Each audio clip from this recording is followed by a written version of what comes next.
of this conversation, when it happened, I was the one that created a post for the Two Words Facebook page, and I was sitting there and I looked over this thing for like 20 minutes, and I was just like, I don't want to sound like I'm praising the man. Right. Don't know how to write it exactly to where it's like neutral. I don't know how to say thanks for what you've done for wrestling, you pile of garbage. Piece of garbage. You hot pile of garbage. You're trash. So like Daniel Bryan, he was asked about like what he thought of all the accusations, and his first thing I should say is no comment. Second thing I should say but about stuff and just Vince in general is maybe it's more about love. If you love somebody, it's that people make mistakes and you love them regardless. So basically he's saying, I love the guy for what he's done, especially what he's done for Daniel, yeah. or rather, Bryan Danielson. Sorry. They were close. Him and McMahon were close during Danielson's time in WWE.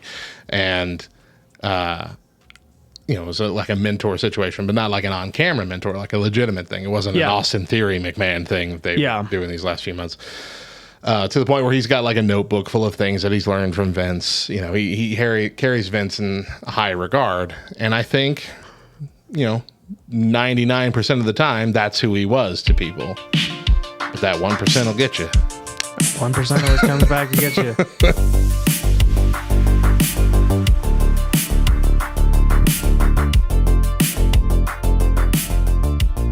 And welcome back to the first Two Words podcast of the Helmsley Era. Woo! I think we're going to be a better podcast because of this. Look, we've complained a lot over the last 3 seasons about the WWE, mainly because of garbage that has always been pinned on Vince and his micromanaging of the creative.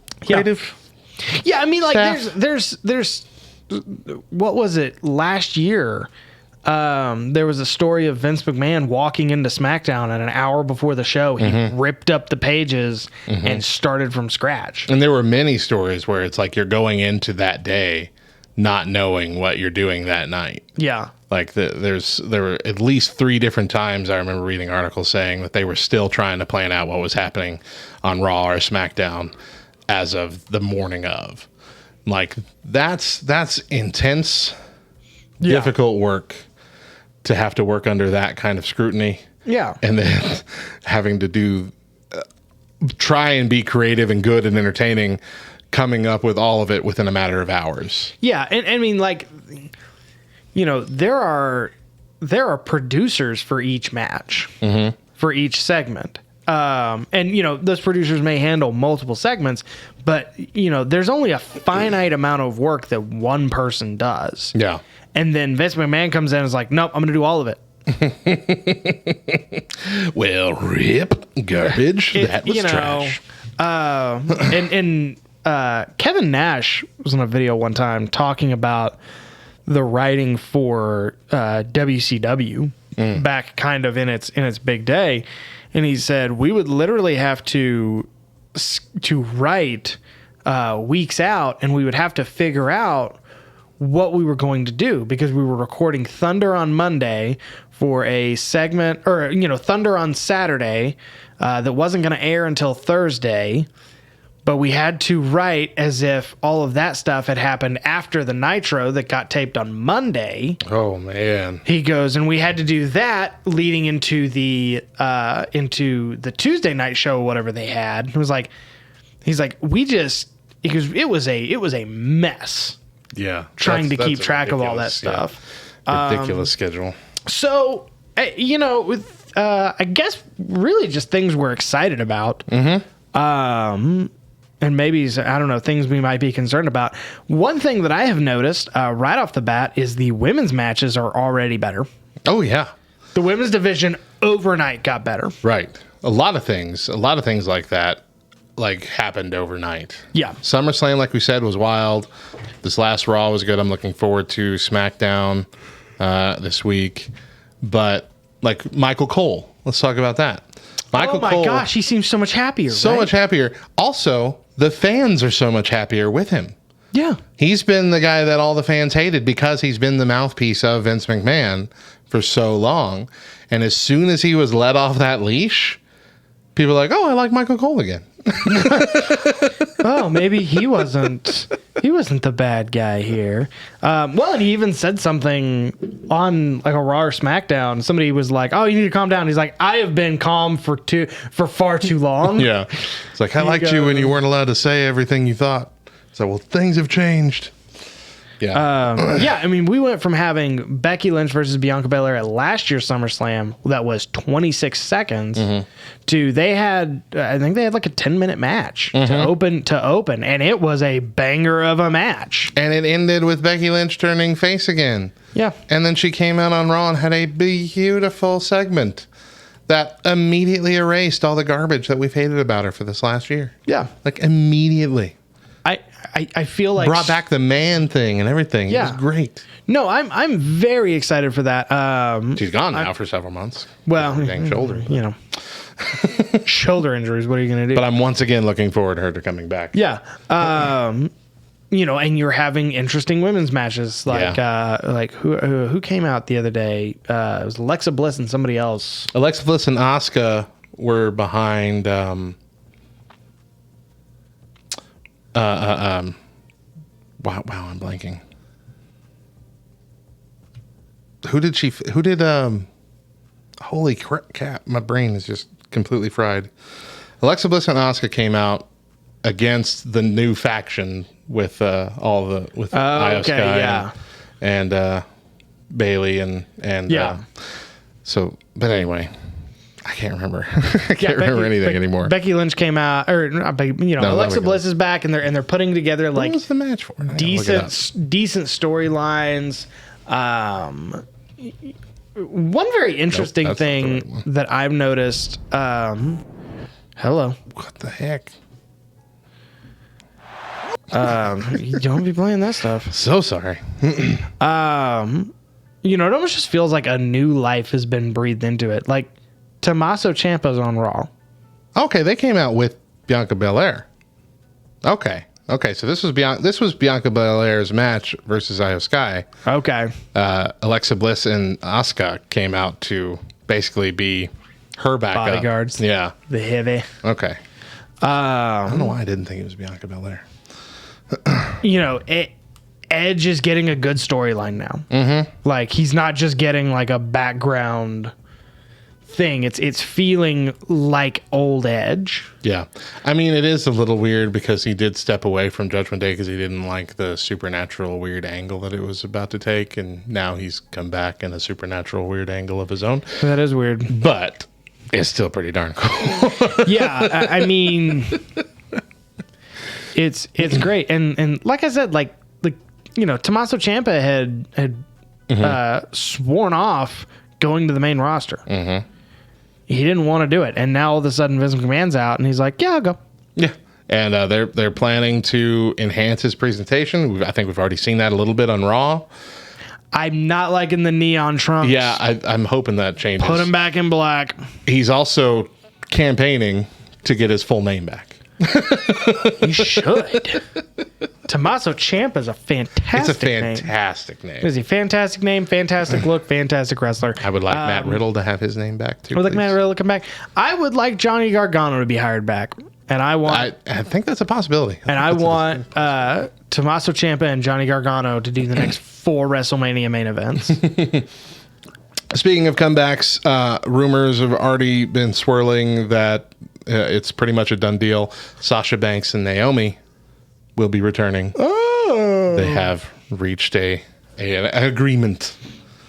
Mended fences. Was the agreement we won't come back until Vince McMahon's gone? Maybe. That's all we want, and now we've got it. Yeah. Yeah, so it just kind of seems to be a new life. What the question that I have? The question that I have is, what do we do if we don't like the Triple H era? Because we have been screaming for Triple H to be given reins of control of creative. And if you don't like it, Now if you're against it, now I think you have to admit that maybe you don't like WWE, maybe you don't like wrestling. Yeah. I do think as fans we need to be careful to not see Helmsley as like the messiah of WWE at this point. The one who has come to save us from mediocrity. Because it doesn't matter how good of a writer's team you have, how good creative you have, you're going to have some crap storylines. Yeah. Those are going to happen. You're going to take risks, and the necessity of taking risks is some of them are going to crap out. But that being said, I feel like what we're really going to be seeing is not so much garbage creative, but an easier time coming up with the creative behind the scenes. We're not even really going to see the biggest change. Yeah. Because just like you said, all of those last minute rewrites, all of those big changes, and then worst thing of all, which made me stop watching at the end of summer once we were done with the season, last season, is the complete repetitive nonsense matches every single week. It's the same That we're people not pushing the story over and over again, not pushing it. I love the fact that we had SummerSlam, we had the Usos versus the Street Profits for the titles. That match ended. The next night on Monday Night Raw, it wasn't the same match. The Mysterios got to go for the title. And they even said that. Look, hey, yesterday we fought these guys. Now we're moving on. Like, yes, thank you. In the last few months or the first few months of summer, it was, all right, we just had this match last night, and now we're going to have it again, and then we're going to have it on SmackDown, and then we're going to have it 2 weeks from now, and then we're probably going to do it again at the next pay-per-view and have the same outcome. Yeah. I hate it. And so Triple H was on the impulsive. I'm going to vomit every time I say it. Impulsive. That name sounds like they were coming up with a bunch of different names for a podcast, and someone threw that out, got all the way to the end of their brainstorming session, nothing's been better than Impulsive. I guess this is it. The Impulsive podcast, and he said that, the thing that's really going to bring wrestling back to being great again is pushing stories and characters that people want to see. And what he compared it to was, you can see these big, huge blockbuster movies where you see it and you go, holy crap, this is the most amazing thing I've ever seen. He goes, but if it's got a bad story or dumb characters, nobody cares. The most recent set of Ninja Turtle films by Michael Bay has proved that, right? Awful. We're talking Ninja Turtles here, y'all. How can you screw up the Ninja Turtles? You did.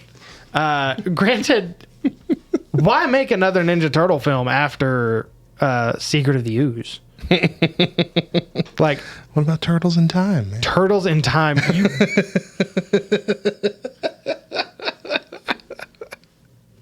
Gosh. So I think that we're seeing a lot of optimism, or a lot of people want to believe. The Raw, this last Raw, Monday night, was the highest viewed Raw in over 2 years. 2.23 million viewers registered, the highest viewership since March 16th of 2020.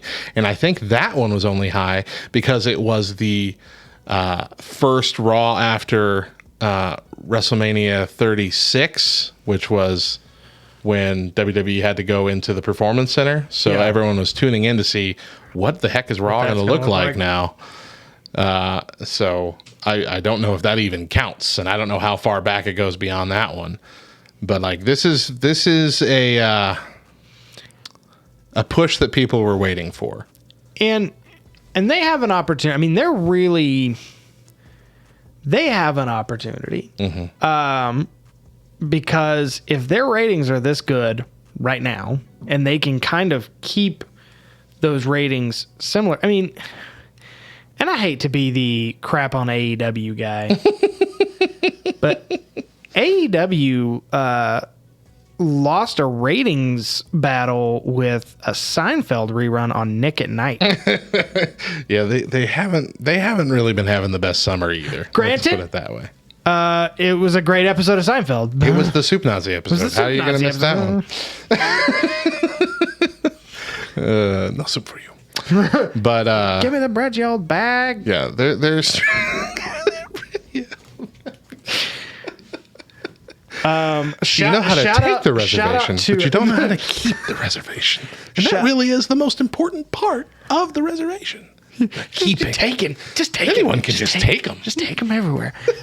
Shout out to Seinfeld Wrestle Posting. If you don't follow them, they are a place for wrestling nerds who also like Seinfeld. And their memes can kind of get you can kind of get lost in the weeds. There's a lot of repetitive stuff, but there's some gems in there. Which I think is the best you can hope for with it. Yeah. That kind of specific meme page. But anyway, so is there anything that like concerns you?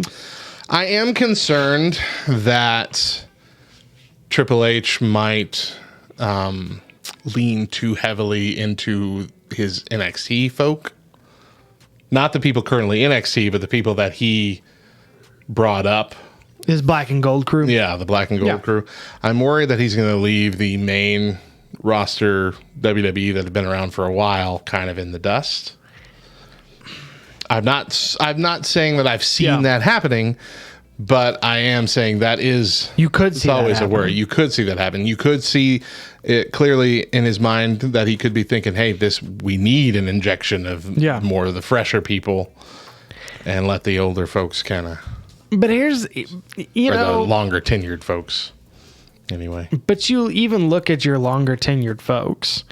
I mean, Alexa Bliss was an NXT person. That's true. Not the Usos.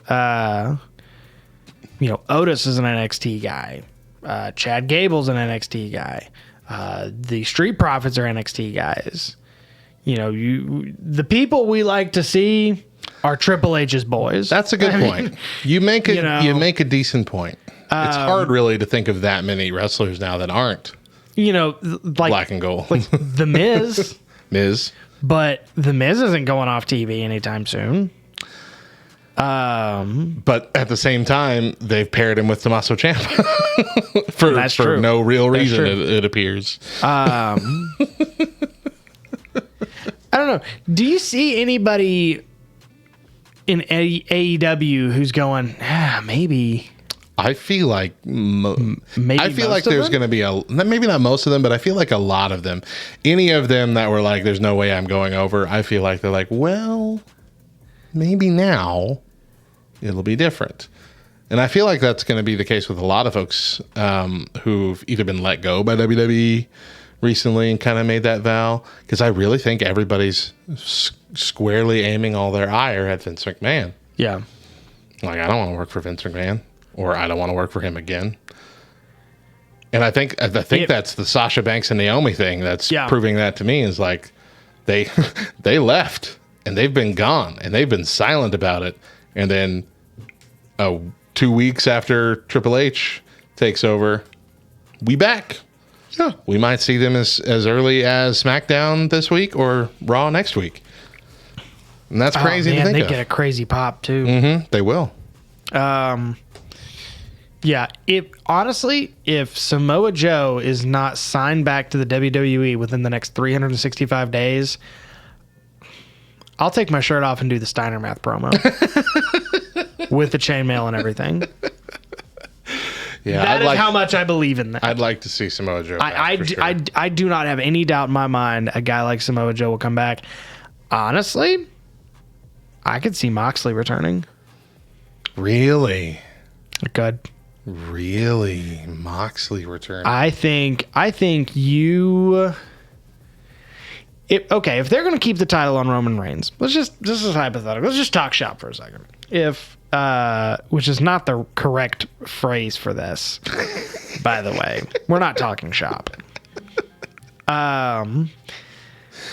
If they're going to keep the title on Roman Reigns for an extended period of time, say the next year, like they've been doing, having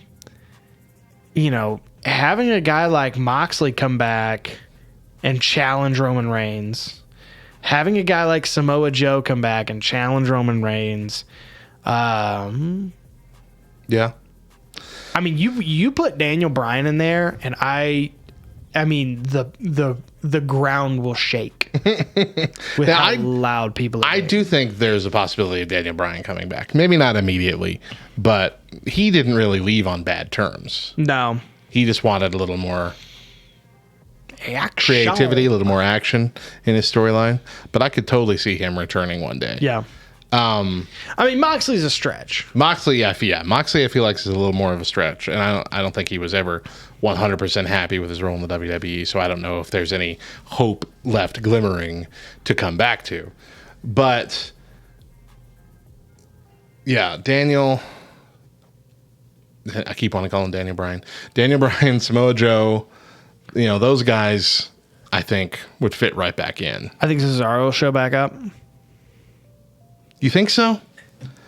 See, again, I'm not so certain. Okay, let's just. he just never got that. What is he like? ROH champion right now? Yeah, but he was never given the brass ring over here. Get out. You think they're gonna? You think?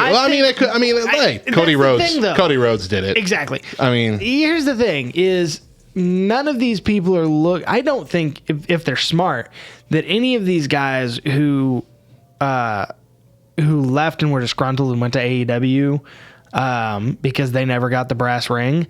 I really don't think any of them blame Triple H. You're right. Right. And I think all of them are probably sitting going, you know, Triple H is over there and that dude always had my back. I think you're right. Yeah, I think that's accurate. I mean, I think the amount of faith in Triple H is pretty big. It's big. It's very big. Some people may say the biggest faith. And, people are telling me, I have people coming up to me all the time say, you got the biggest faith. Yeah. And, faith like a mustard seed. Don't think they're wrong about it. You know, you can tell me, but. Faith can move mountains and I'm looking for Everest. That's all I'm saying. Why is my Trump turned into De Niro? Want it in my backyard. Everest in my backyard moved with nothing but my faith. Mustard seed size. Huge. Some people say my faith is the size of a mustard bottle, but, it's all perspectives. Oh, my goodness. I started going into De Niro, too, in that last one. Really. You just, I want a little bit of faith, Come on. It's big. It's, can you milk me, People want to land of milk and honey. You know what I'm saying? Oh, almost spat water everywhere. All over your brand new computer, your fancy cameras. So the other thing I'm worried about, is that they're gonna scrap the plan with Cody Rhodes, because as it sat before, the plan was Cody Rhodes returning in time for WrestleMania. He's the one that dethrones Roman. Everybody cheers. I want that to happen so bad. I want that match. I want that moment. I want to see it next WrestleMania. And I hope that doesn't go out the window.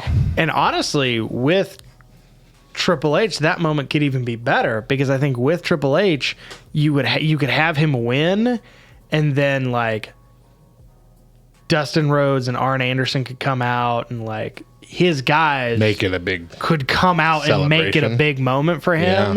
Yeah. I think he could. If anybody's making those deals, Triple H can make those deals. Mm-hmm. So.